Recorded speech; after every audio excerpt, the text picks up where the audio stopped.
देश माझा याचे भान जरासे राहू द्या रे.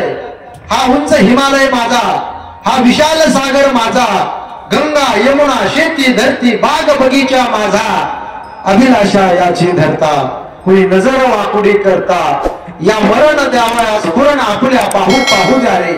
हा देश माझा याचे भान जराशे राहू द्या रे.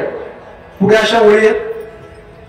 जरी अनेक आपुले धर्म, जरी अनेक आपुल्या जाती, तरी अभंग असू द्या सदैव माणुसकीची नाती, सदैव माणुसकीची नाती, सदैव माणुसकीची नाती. हा देश माझा आहे ही वृत्ती प्रत्येकाच्या जीवनामध्ये राहिली पाहिजे. नाम सप्ताह चालू आहे, आपला कीर्तन महोत्सव चालू आहे. हा परिसर स्वच्छ ठेवा.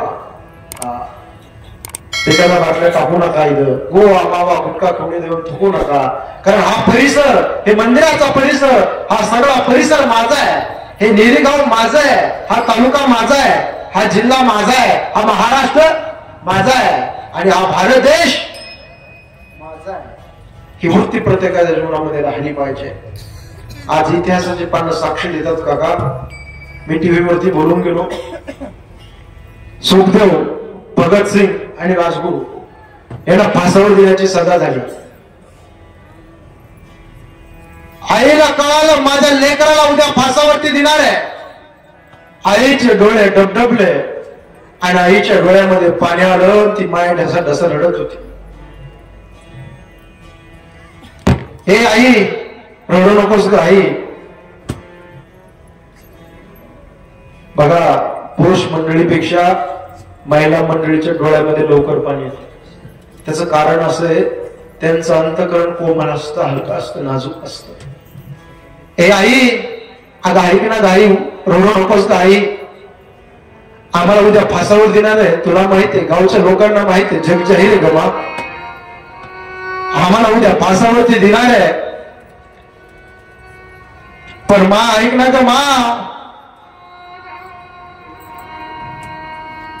तू येऊ नकोस उद्या. तू जर तिथं आलीस आणि त्या लोका देखत जर येऊन ढसा ढसा रडलीस ना, ते लोक म्हणतील अरे एका शुराची आई रडते, एका वीराची आई रडते. हे मा, हा अपमान आम्हाला सहन होणार नाही काय बा.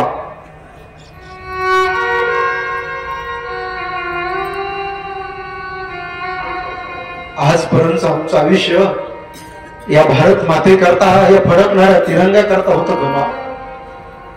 पण आज आम्हाला फाशीची सजा सुनावली गेली. ए मा, तू येऊ नकोस काकांना पा. ग्रामस्थ मंडळी, फाशीचा दिवस उजाडला आणि त्या लोहरच्या जेलमध्ये सुखदेव, भगतसिंग आणि राजगुरू क्रांतिकाराचं पुस्तक वाचत होते. इंग्रज शिपाई हातामध्ये बंदूक घेऊन आला आणि त्यांच्या चेहऱ्याकडे पाहिलं, स्मित हास्य दिसलं आणि क्रांतिकाराचं पुस्तक वाचत होते.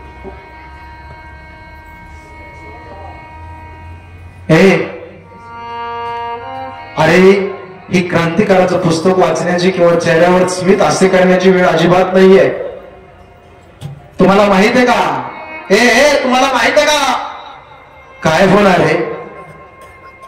थोड्या वेळाने तुमच्या तोंडावर असं काळं कापड टाकल्या जाणार आहे. तिघांच्या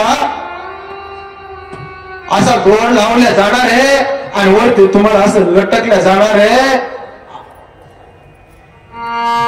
असा दोर वडला, कटकन दिसेने आवाज होणार आहे. तुमचा मृतदेह खाली पडणार आहे, डसाळून मरणार आहे. तुम्ही मरणार आहे, मरणार आहे. तुमचा मृतदेह खाली पडणार आहे, तुमचं पार्थिव खाली पडणार आहे. आणि आता ही क्रांतिकाराचं पुस्तक वाचण्याची वेळ नाही नका, हसण्याची वेळ नाही, तुम्ही मरणार आहे. त्यांनी उत्तर दिलेलं आहे का? बसलेले मंडळी, सर्व समाज घरी घेऊन जा हे उत्तर. ते म्हणतात, या भारत माते करता आम्ही आज मरू आणि उद्या नवीन जन्म प्राप्त करू आणि या भारत मातेची सेवा करू. पण शेवटच्या क्षणाला सुद्धा बरं का बाबा, ते मोठ्या मोठ्याने घोषणा देत होते. मोठ्या मोठ्याने काय घोषणा देत होते?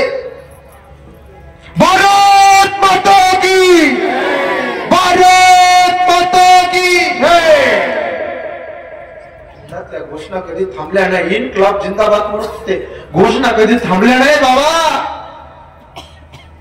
या भारत मातेकरता आपलं बलिदान देऊन टाकलं. शेवटी म्हणतात, अरे कळून दे त्या हरामखोर इंग्रजाला की या देशातल्या तरुणाला त्यांचं तारुण्य महत्वाचं नाहीये. या देशातील तरुणाला हा देश आणि काळी मातीन फडकणारा तिरंगा महत्वाचा आहे. बलिदान देऊन टाकलं. शिरीष कुमार सारखे तरुण मुलं बलिदान देतात. हुतात्मा बाबू गेरू सारखे मुलं बलिदान देतात. बाबा क्रांती वीर बलिदान देतात या माती करता. म्हणून देश चित्तामध्ये साठवा, दोन धर्म चित्तामध्ये साठवा. बसलेले मंडळी, धर्म धर्म म्हणजे काय ते ऐका. धर्म जातीवाटी वाटून घेऊ नका. मी जातीवाचक धर्माची व्याख्या आज कीर्तनामध्ये करतच नाही. सगळ्यात मोठा धर्म एक आहे, त्याचं नाव मानवता धर्म. तो मानवता धर्म जपसला पाहिजे. ऐका,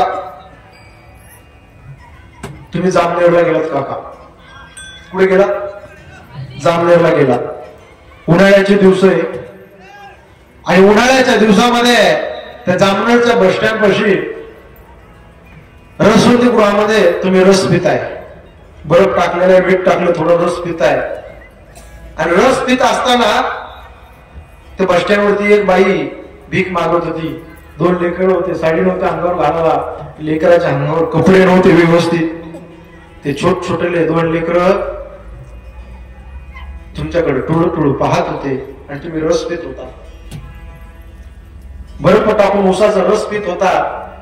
ती बस स्टँडवर भीक मागणारी बाई तुमच्याकडे पाहत होती.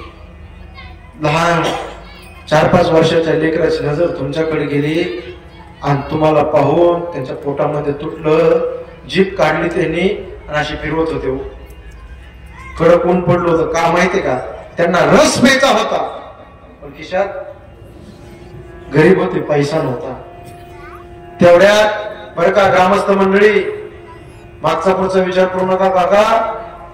खिशातली 100ची नोट काढा. देवाच्या कृपेने खूप दिले देवाने आपल्याला जगण्यापुरतं, पोटापुरतं ऐश्वर्य. 100ची नोट काढा आणि त्या रसवंती गृहवाल्याला द्या आणि त्याला म्हणा, हे बाबा, ह्या माया माऊलीला ह्या लेकराला 2-2 ग्लास उसाचा रस दे. भर उन्हात, कडक उन्हात त्या लहान लेकराचा आत्मा तृप्त केला बाबा तुम्ही. हे असं करणे म्हणजे धर्माचं पालन करणे, मानवता धर्म जोपासणे. हे केलं पाहिजे.